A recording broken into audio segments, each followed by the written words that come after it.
So here's one on the cube. And the reason why we're going to do the cube is because it's the most simplest shape. Once you get it figured out, it's not that hard. There's little tricks. And the idea that planes, lines follow certain directions, but we're going to do a little bit more of a technical cross-hatching thing. So to get this to look, you know, kind of like this, or even to get a nice blended one like this, okay, is to understand first why the cube is even doing what it's doing.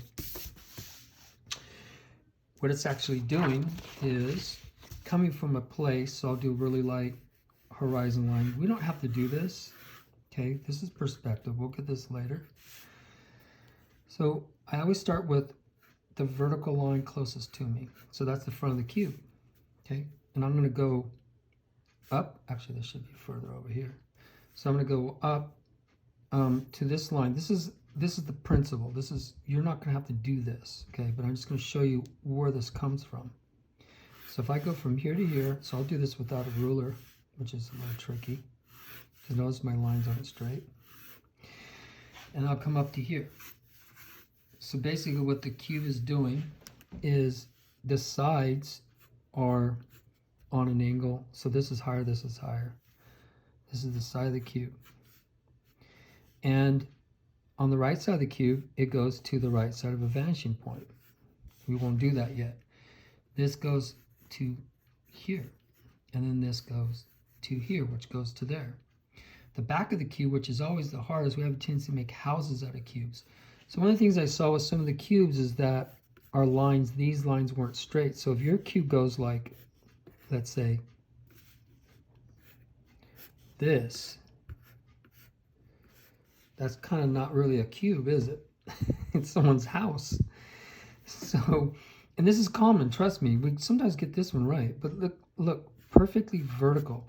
And how do I know if things are vertical? I'll use the side of the paper over here. That's a really good indicator. And our eye can kind of tell that that's a vertical line. And then we look over here, and that's a good guide. We get these don't deceive us. These are the hard lines, okay? So if I can make this out of my head, this is what it's doing. This line back here is the same as this line, this line. This line going back here, that's a bad cube, remember, is going this way. Okay, so if we didn't have all this stuff here, I can still do this. So I'm going to go to here, and I'm going to go to there. Okay, this is the principle. This is what architects and engineers do. So then we'll eventually come here and go like this. Okay, and this is your cube. So this is going to be the longest line. This will be a little bit longer than this one. This should be a little bit longer than this one. The back of the cube should always be a little bit smaller, right? It's further away and it's collapsing.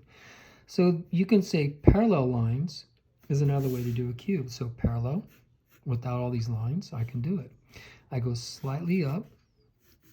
Remember, if you see two sides of a cube or three sides, the top and the side, it cannot be horizontal. Okay, if it's horizontal, that means you see this. So here's a triangle, square. What you see then, if it's horizontal, the bottom right, horizontal, then it's this in space. It's going back in space to one point is what it's doing. I made my point too far away. So watch this. Without all this stuff, you don't need all that. I'm going to go straight down as long as this is straight.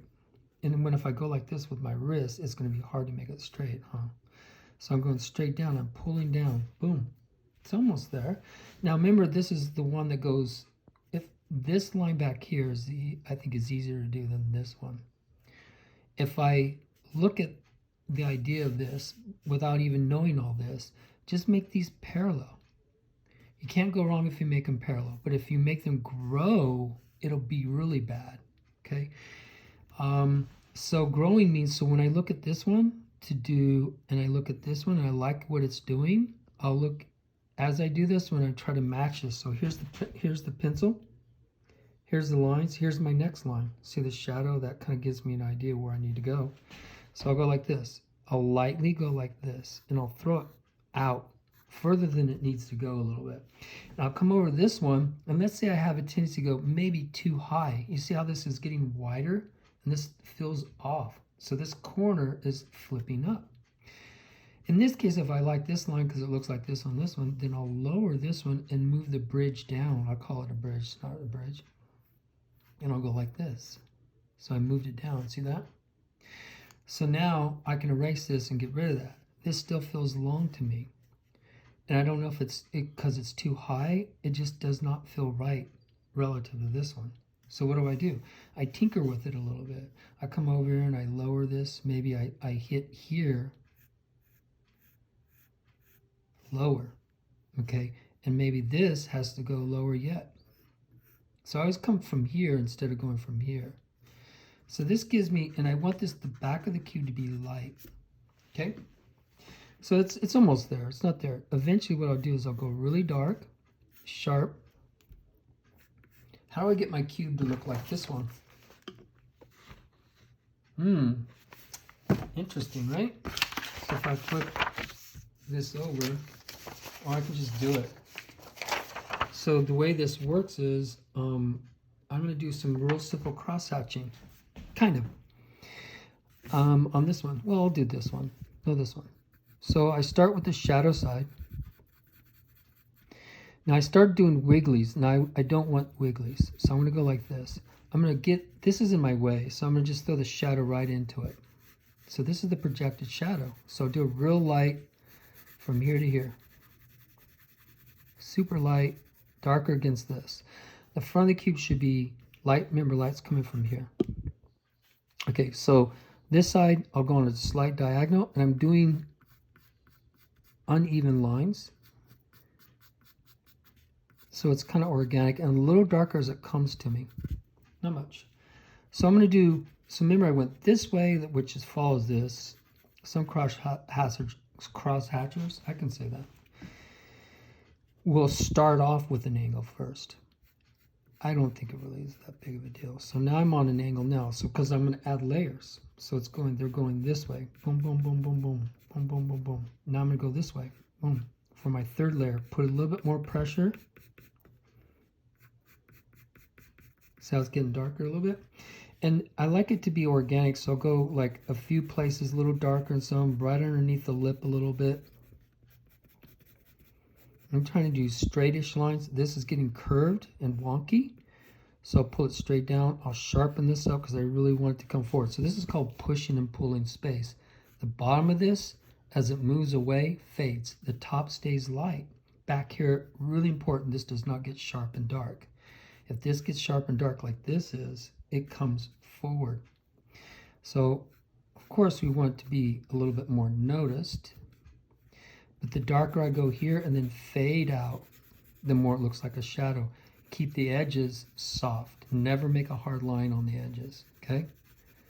Because if you make a hard line, it looks like it's a form and not a shadow. Reflective light somewhere in here, maybe I'll just tap a little bit with the eraser, you know, down here, and then maybe add a little bit more cross-hatching angular quality.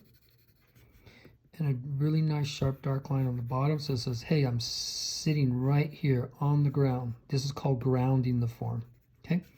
Now if I make this sharper, it comes more forward to me, right? Make this softer and duller, it goes away. I'll make the top a little sharper right here and then fade it. Maybe a little more detail on this side, just a little bit. So this is the gray, middle tone, dark tone, light tone. So 3 tones. Light hits here, a little bit of light, a little bit of shadow, and the darkest dark in shadow. Right? And I can just layer this until next week. And that's kind of the general idea. So I'll show you, like if something was opening up like this one, okay, and you want to bring attention to how this lid goes up and out, so it's where your detail is. And I mean, this is kind of a sort of an advanced drawing, but here's that vanishing point, 2-point perspective, how these lines go back in space. So this is it could be a building eventually, and a longer thing. So I think that's enough for now.